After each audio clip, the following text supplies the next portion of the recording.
Okay. So we're actually going to start in the Devi book on chapter 25, when we meet Shumba and Nishumba. You'd said 27 and 28 on your email. I know, but we had covered, we didn't cover this part of it. Okay. Because I didn't want to start new demons, even though we'd read past there. So thank you, Amy. You're so good. But this will just dive us in real quick. Vedavyasa said on the second paragraph, Kalpa's passed after Mahesura's death. Remember, he's the great ego, the buffalo. The wheel of time spun around, and at times the Devas and Dharma would rule the three worlds. And at other times, great asuras with boons would usurp Indra's throne in Devaloka and establish a reign of darkness over the Triloka. Usually an incarnation of Vishnu or Shiva would kill the demon, and peace, truth would return to creation. But after many manvantaras, two asuras were born called Shumba and Nusumba, and they were brothers. And they sat for an ajuta, 10,000 of years in meditation. And Brahma gave him first a boon. And of course, they first said, we want to be immortal. And he said, no, we can't do that. And so then they said, no one in the three worlds can give you that boon. All that live die, and that is the law of nature. So the asuras conferred with each other, and then Shumba said, Lord, grant us that no male of any race or species of Swarga, Bhumi, or Patala can kill us. No Deva or Gandharva or any other celestials. There is no woman anywhere that can harm us, so we won't ask for a boon against woman. So Brahma, who remembered Mahisa of old, smiled. The thought flitted across his mind that perhaps it was time again for the Devi to incarnate herself. And Brahma said, I grant you that boon, Asura. When Brahma had vanished before their eyes, Shumba and Nishumba went back to their home in Patala. Now they called great Brigu, the best of the Munis, and told him about their tapasya and the boon they had. He saw that, from Brahma, he saw that the future belonged to those demons and agreed to be their priest. He wrought an auspicious golden throne, and on an auspicious day, Shumba, who was the older, was crowned king of his people. And the word went out like wildfire, and asuras came from all over to who had been living. So I thought it was interesting that the asuras had been living in abject conditions for a yuga, toiling under the Deva yoke. They all swarmed to Shumba. So it sounds like they were living in pretty bad situations while the Devas ruled. So all these different demons came, including Rata Bija, which is always an interesting one to study. And so then they came and took over Devaloka and the world, and the Devas all fled into the wilderness and lived in desolation in mountains. And I'm at the bottom of 137. They, the lords of heaven and earth, lived like beggars in shameful exile. Fortune had deserted them, and their lives were as inglorious now as they had been majestic when Indra sat in the Sudharma on the throne to which the three worlds pay homage. So darkness fell on creation, for an asura was sovereign of the worlds and master of the elements of time and destiny. Evil kings loyal to Sumba and New Sumba, creatures of night that served their ear lord's purposes, ruled the earth. Men fell to greed and lust, and to thieving and murder, and rapacity of every sort held sway. Ignorance and sorrow shrouded every heart, and anarchy was the order of the day. Thus 1,000 years passed, and evil held all the races and kingdoms firmly in their clasp, while the terrible Shumba was lord of the earth and heavens. The Devas were all but forgotten. They roamed the outer waste like lunatics, often in disguise, for the Asuras would kill them if they were discovered. Yet Indra and his people hardly needed to disguise themselves anymore, for the luster of their bodies had faded in 1,000 years, and they looked like common beggars. One day, when their old arrogance was quite crushed, so I find these all interesting points. So apparently they, when they were ruling, were quite arrogant and did not weren't very kind either to the demons.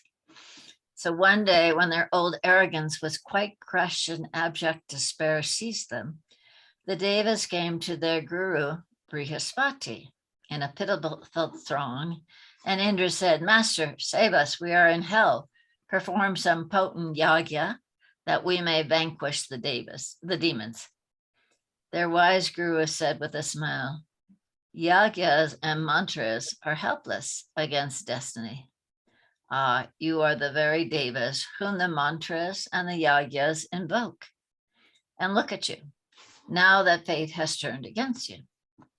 Brihaspati was thoughtful for a moment. Then he said slowly, "My lord, in ancient times that have all but vanished from memory, there was another great Asura with a boon exactly like the one that Shumba and Nishumba have.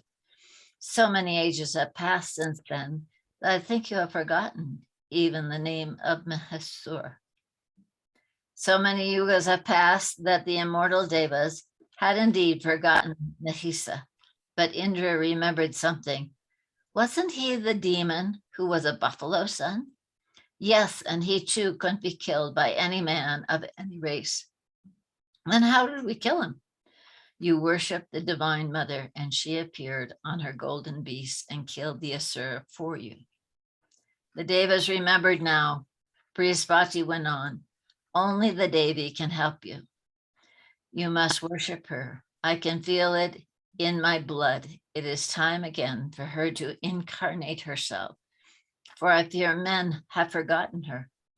I have heard that ever since she was born as Uma to be Rudra's wife, the Devi dwells on the Himalayas, for he is Parvati's earthly father."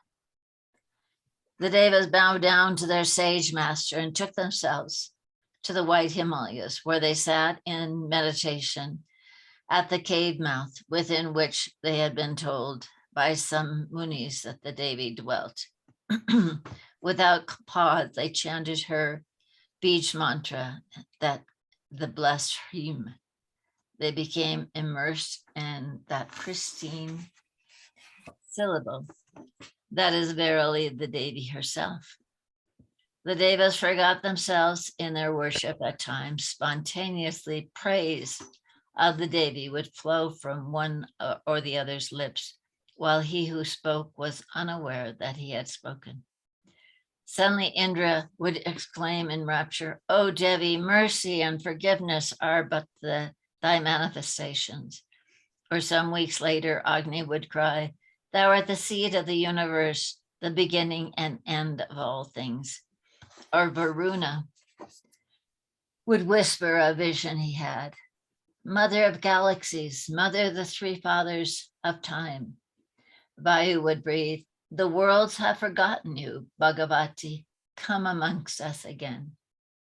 And one day, when an age had passed, the Devas felt a blinding light unfold all the mountains where they sat in meditation.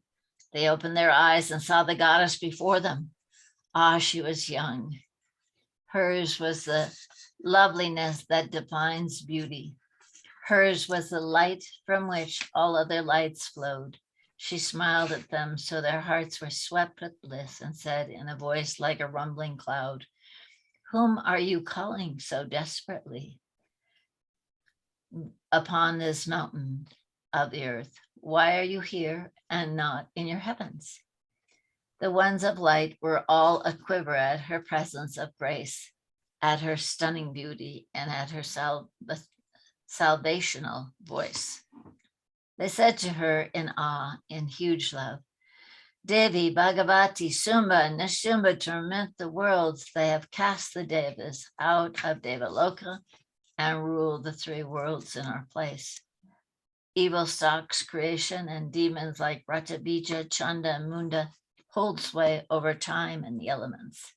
Like Mahasura of old, Sumba and his brother cannot be slain by any man. You are our only refuge, Mahamaya, merciful mother, save us." And the Devas wept before the goddess. So in 26,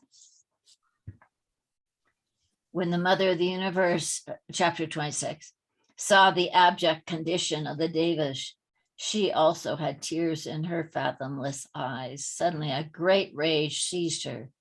Delicate Parvati began to tremble in wrath before the supplicant Devas.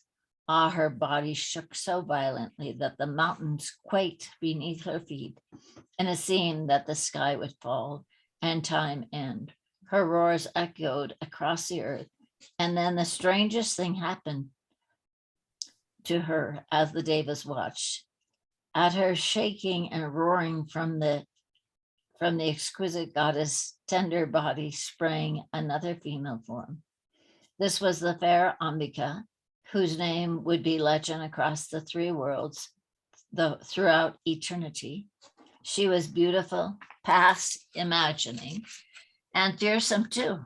And she sat astride her golden beast, a great gold lion. When this white Devi had sprung from her and stood apart, the goddess Parvati herself was perfectly dark.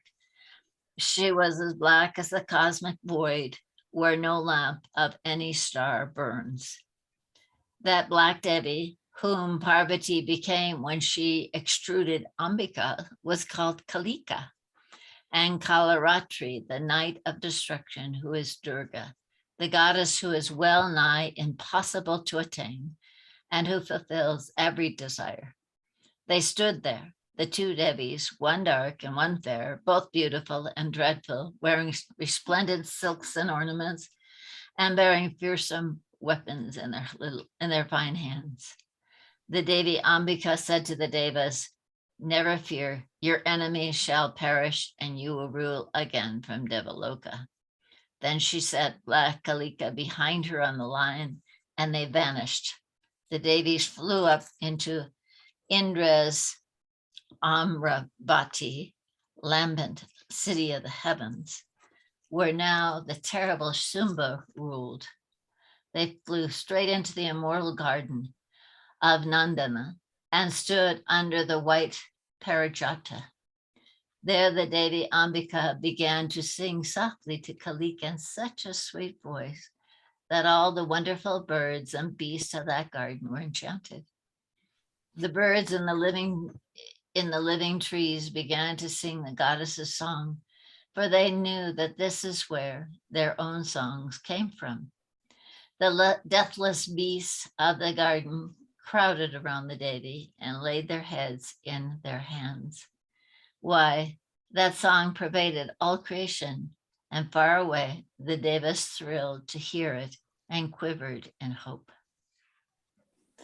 So then Chanda and Munda just happened to be walking through the garden, and they saw these beautiful goddesses.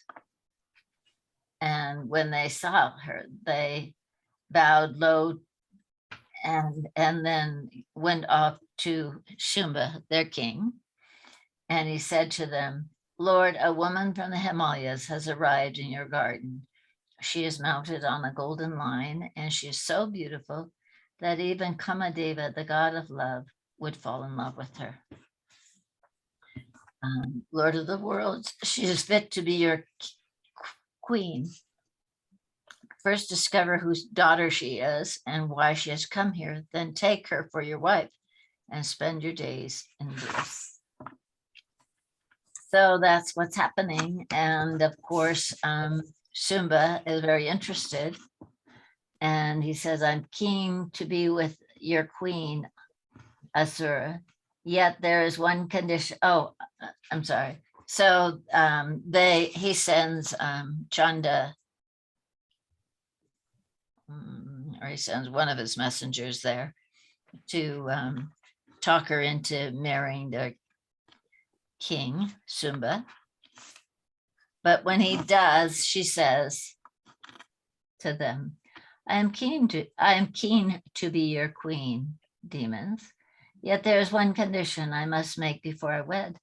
The man I marry must first vanquish me in battle, for I am strong, O Lord of the worlds, and I could never respect a husband who is not stronger than I. Tell your master I'm impatient to be his queen, so let him come at once, defeat me at arms, and make me his wife. So that's, it goes on, that whole story, right up to where we are. But I wanted to read a little bit, if we have time, of that story to you from the Chandipat. So now that we've sort of placed ourselves, we're in the garden. And it's all quite long. We'll just go through parts of it. Let's see if I can find it. There we are. So in the Chandi, for those that have that and you want to follow along, it is on.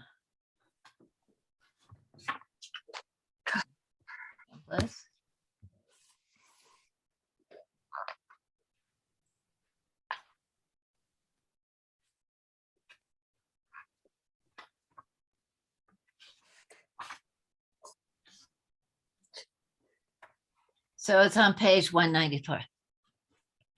What I just talked about, we're going to read in the Chandipat. So it says, in olden days, there were two thoughts, self-conceit and self-deprecation, who were, and that's Shumba and Nishimba. So remember, Swami always gives them English names because he refers to it as the battle within ourselves. Two thoughts, self-conceit and self-deprecation, who, with the abundance of their excessive self-conceit, robbed the rule of pure, the husband of the power that rules and masters the three worlds, of a portion of the sacrifice. So here he's saying that they took over the Deva Loka. And I find it always interesting that one of the horrible repercussions of that is that they don't get their share of the sacrifices that we make at the fire ceremony. So we talk about how the fire ceremony nourishes the gods. Well, once the demons take over, then they're not getting their share of sacrifice and they become weak and become beggars, like we just read about. Those two demons assume the dominion of the light of wisdom and devotees, the Lord of wealth, the power of control, and the Lord of equilibrium, and made them subservient. The effects of emancipation and the light of meditation were also removed. So all these gods were removed from the heavens. These two defeated the gods, assumed their authority, and spoiled the kingdom. And with disrespect, all the gods were put out of heaven. Having been thus insulted by the two great thoughts, the gods remembered the invincible goddess and thought of the boon the mother of the universe gave to them. And this was at the end of the battle with Mahesura, the buffalo demon. Remember, after she vanquished him, she said, well, what boons would you like? And they all said, you've given us enough. But then they said, well, if there is one, she gave him the boon, in any time adversity, if you remember me, then and there I will eradicate your every distress, which is a very powerful boon for us all to remember all the time. So remembering that, thinking thus, the gods went to the king of the mountains, Himalayas, and there began to extol the goddess, the supreme Lord, the great measurement of time that pervades all. They said, we bow, the god said, we bow to the great goddess of the energy of infinite consciousness of all times we bow. We bow to nature, to the excellent one with discipline. We have bowed down to you. And basically, this is the parts of the song that we sing often during Navaratri. Namaste, namaste. And so to all the different aspects, talks about to she who removes difficulties, to the extremely beautiful one, we bow down to you, we bow down to you. To the divine goddess in all existence, to the divine goddess who resides in all existence and intelligence, to the divine goddess who resides in the form of sleep, of hunger, of forgiveness, who is patient. So all the different qualities of the mother they're going through, and they say, we bow to you, we bow to you, we bow to the, to the goddess who resides in the existence in the form of activity, in the form of recollection, in the form of satisfaction, in the form of consciousness, in the form of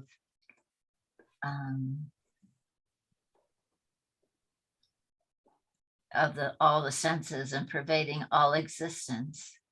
In the form of consciousness, she distinguishes the individual phenomenon of the perceivable universe. We bow down to her, we bow down to her.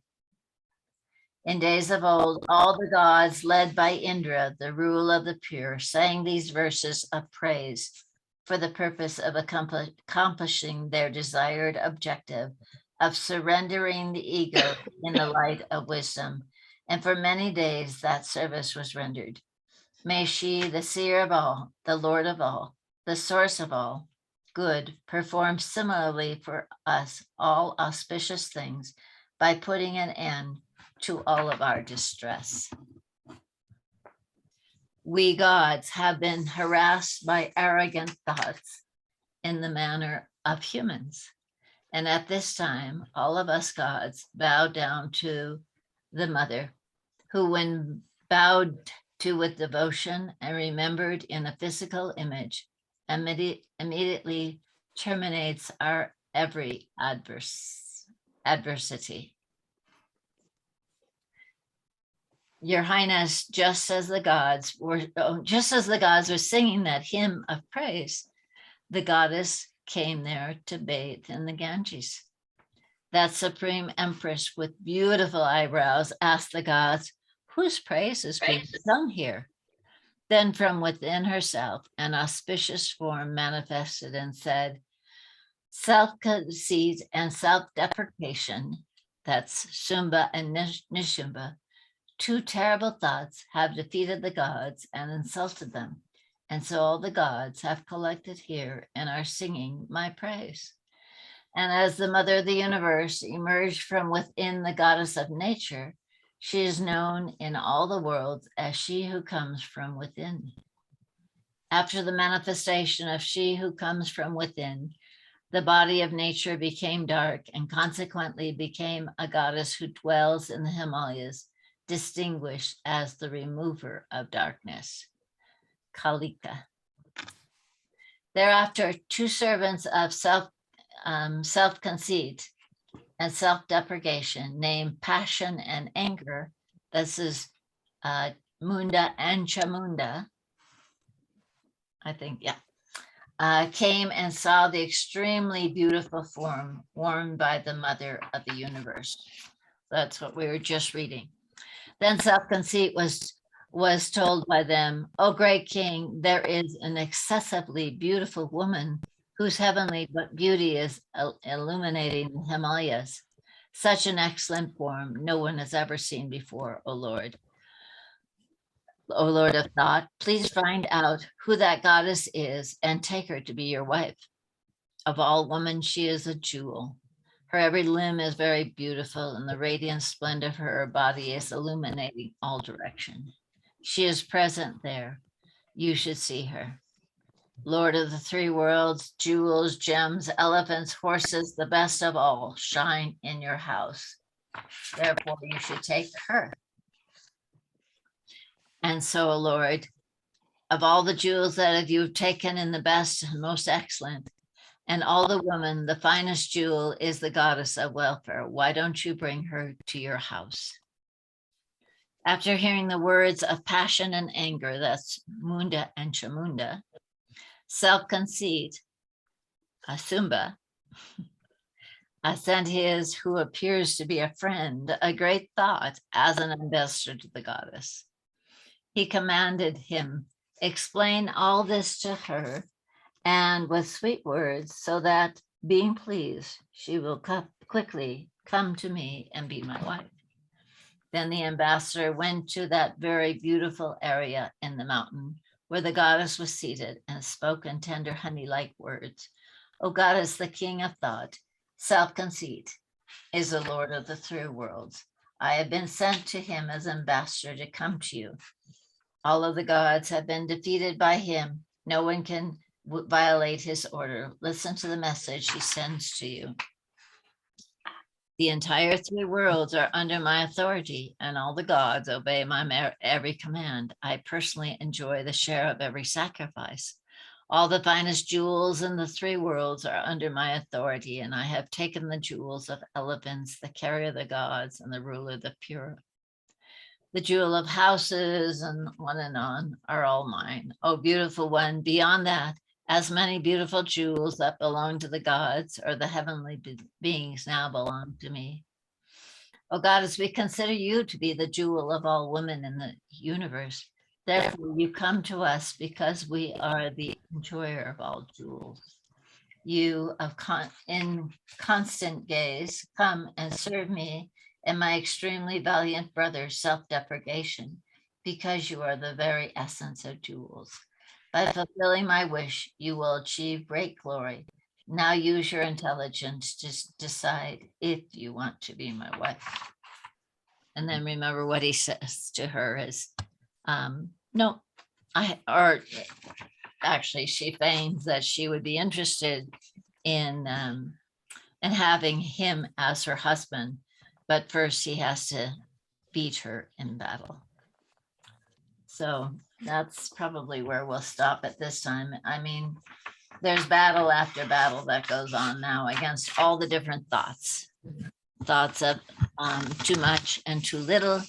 The thoughts of self-deprecation and self-conceit are the big thoughts. And so we can carry on next week with the end of that story of Shumba and Nishumba. So if I repeated myself a little bit, I'm sorry. It's been 2 weeks. But there's always good things to learn in all of these stories that are really within ourselves when we think we're not good enough, or we think we're too good. Or there was the one, Ratabija is a really good example. He represents desires. And so he is the god or the demon that every time any drop of blood came from him, 1,000 more demons just like him would manifest on the field. So that's sort of the way desire goes. We have a desire and maybe we fulfill it, but somehow there's usually another one and another one and another one. And so this took Kali incarnating so she could actually drink the blood before it fell to the ground. So mother saves the day again. So, any questions or comments?